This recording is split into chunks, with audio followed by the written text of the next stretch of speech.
Today, there are hundreds of pyramids still standing all over the world from India to Peru. Cultures separated by the Atlantic, who supposedly never discovered each other's existence, built these giant triangular structures, aligned them to cardinal directions, encoded within them sacred geometry and mathematics, and used them as a sepulchre. Acharya S. wrote, "As Keel says in Disneyland of the Gods, we know that pyramid building was once a universal practice throughout the world. Over 6,000 years ago, unknown peoples were assembling great pyramids in Mexico. Gigantic man-made mounds were constructed in China, Great Britain, North America, and on remote Pacific islands, while the Egyptians were still living in mud huts along the Nile. During World War II, pilots flying the Hump reported seeing one or more massive pyramids standing silently in isolated Himalaya valleys. Of the ubiquitousness and similarity of pyramids, David Hatcher Childress states, Mayan pyramids are found from Central America to as far away as the Indonesian island of Java. The pyramid of Suka, on the slopes of Mount Lawu, near Surakarta, in central Java, is an amazing temple with stone stelae and a step pyramid that would match any in the jungles of Central America. The pyramid is in fact virtually identical to the pyramids found at the ancient Mayan site at Uaxactun near Tikal. In speaking of the global civilization, Keel elucidates the weaknesses of the current archaeological paradigm. All these things seem to be interrelated, as if they were once part of some great civilization, a common culture that spread throughout the world and then died. We have a reasonably complete history of the past 2,000 years, and a half-baked archaeological reconstruction of the past 5,000 years. But there are so many gaps in our knowledge that most of the popular archaeological theories really have very little merit. Indeed, we can't even be sure that the Egyptians built the Great Pyramid. In fact, the Great Pyramid is admittedly much more ancient than the Egyptians of history. As Hotema relates, when the most ancient Egyptians first saw the mysterious Sphinx and the Great Pyramid of Giza, only their tops projected above the wind-blown sand of the desert. They knew no more about the purpose of these structures, their builders, or when they were built, than we do. The Great Pyramids at Giza, even by today's standards, are absolute miracles in architecture, masonry and construction, mathematics and astronomy. The dimensions of the pyramids are extremely accurate, and the site was leveled to within a fraction of an inch over the entire base. This is comparable to the accuracy possible with modern construction and surveying methods and laser leveling. Alan Alford wrote, "Beneath the now removed outer layer, the pyramid's construction consists of approximately 2,500,000 dressed stones, mostly yellow limestone, but with harder granite for certain interior features. The total mass of the Great Pyramid is estimated at around 90 million cubic feet, which would weigh between 6 and 7 million tons. To put this into proper perspective, the highest cathedral nave in Europe would fit 3 times into its height, and its mass exceeds that of all the cathedrals, churches, and chapels built in England since the beginning of Christianity. The Great Pyramid is often cited as the largest building on Earth, with twice the volume and 30 times the mass of New York's famous Empire State Building. The pyramid rests on an artificially leveled platform, which is less than 22 inches thick, yet is still almost perfectly level, with errors of less than an inch across its entire area, despite supporting such an enormous weight for thousands of years. The base of the pyramid is set out perfectly square, no mean feat of engineering in itself. Up until the last millennium, the pyramids were covered completely with smooth, polished limestone casing blocks.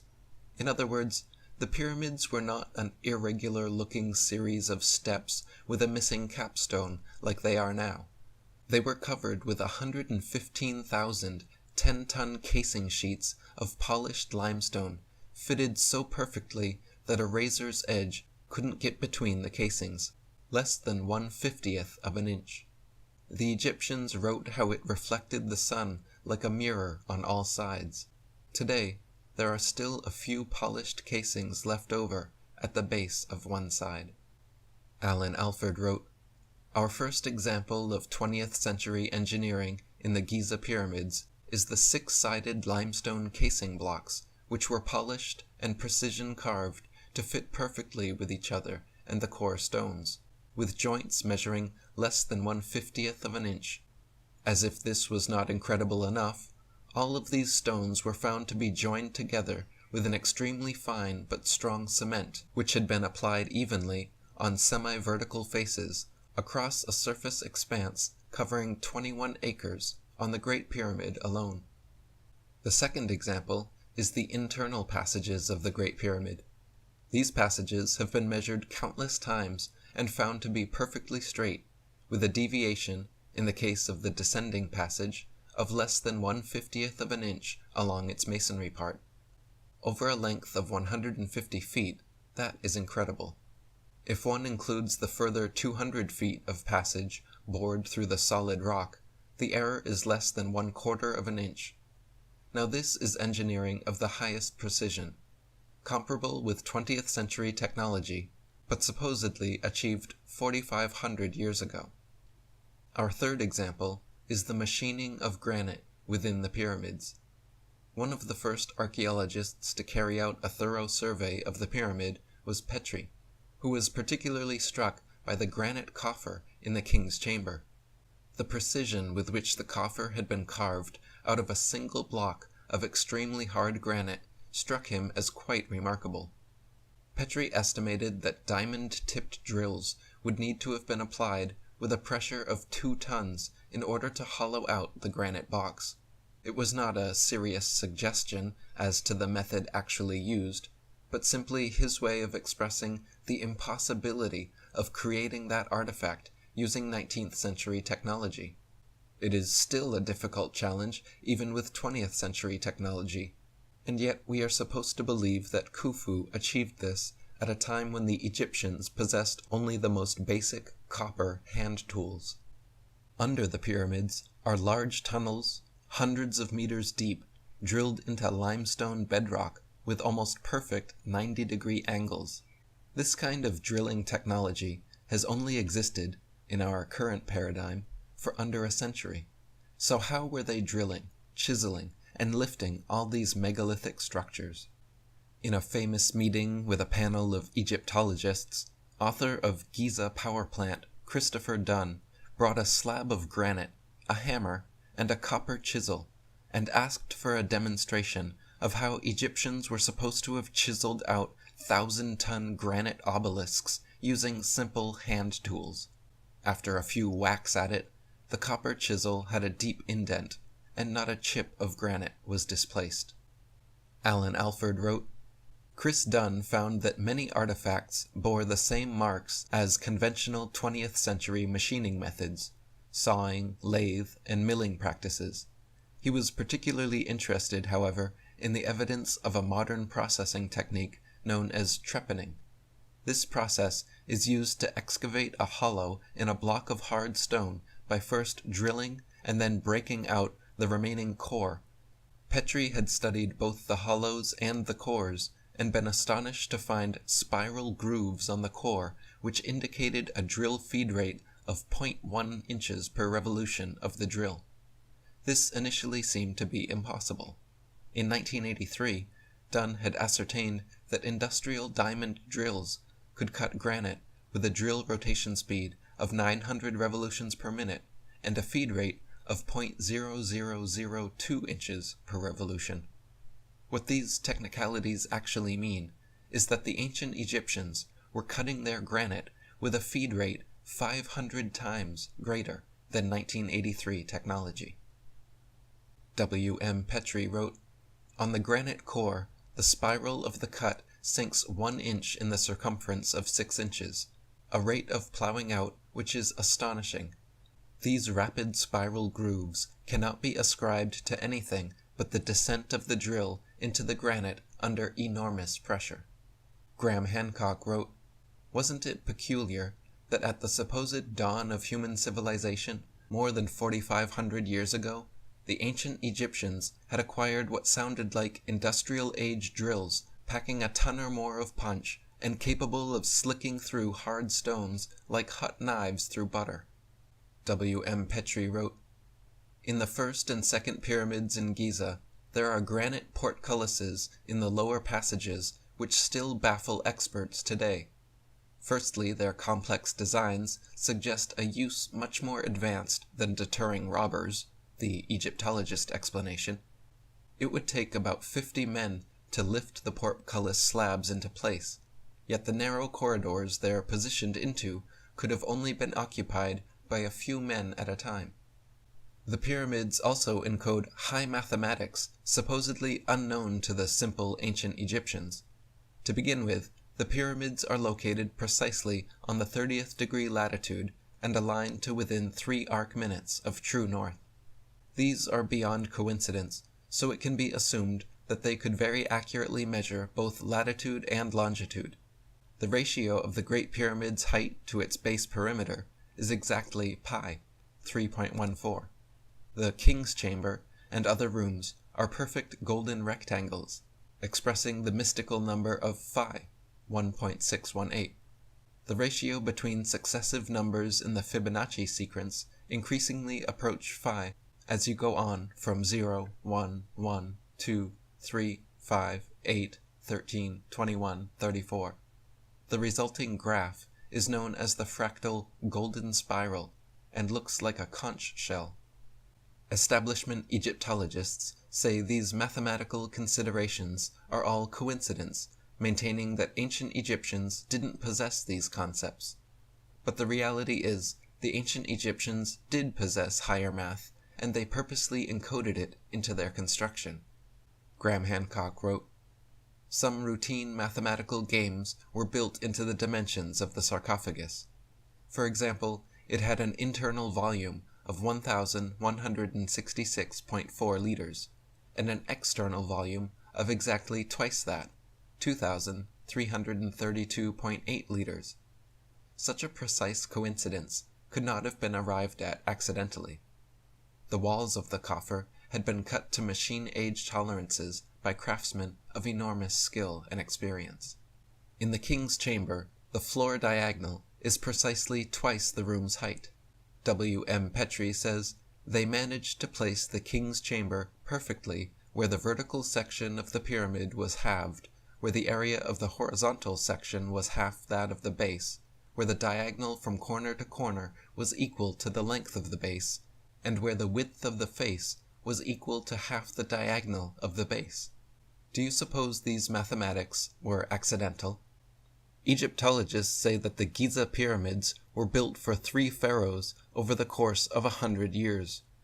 There are over 2.5 million stones, so if you build 24 hours a day for 100 years, that means fitting one average 3.5-ton stone into place every 8.5 minutes.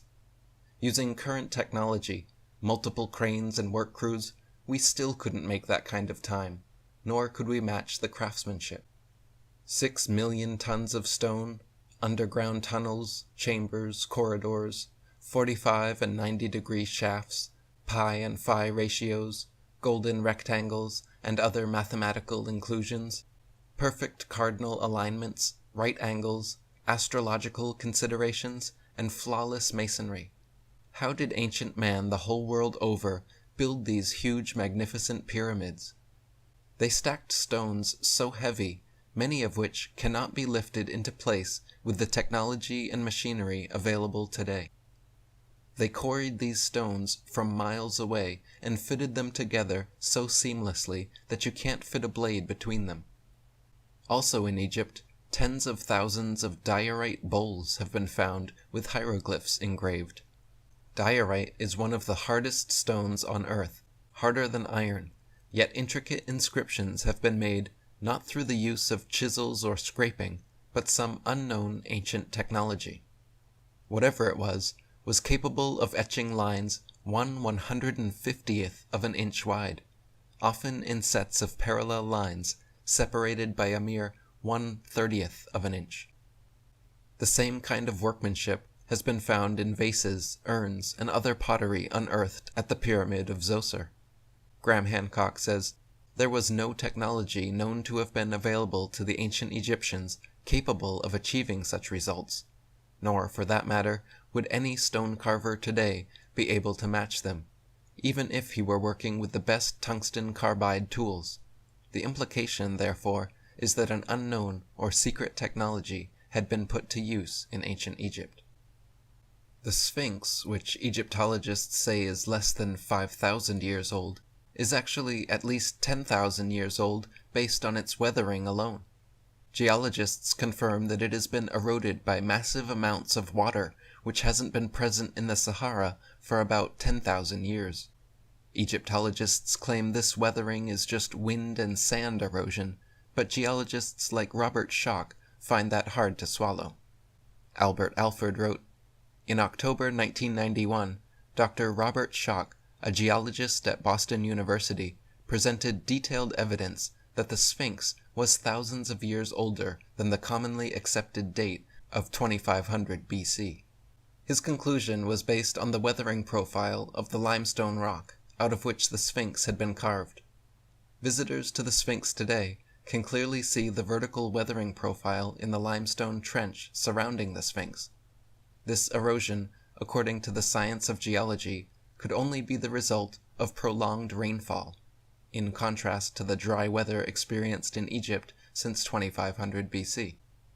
Based on the climatic evidence, Schoch estimated that the Sphinx had to be between 9,000 and 12,000 years old when the climate in Egypt was much wetter."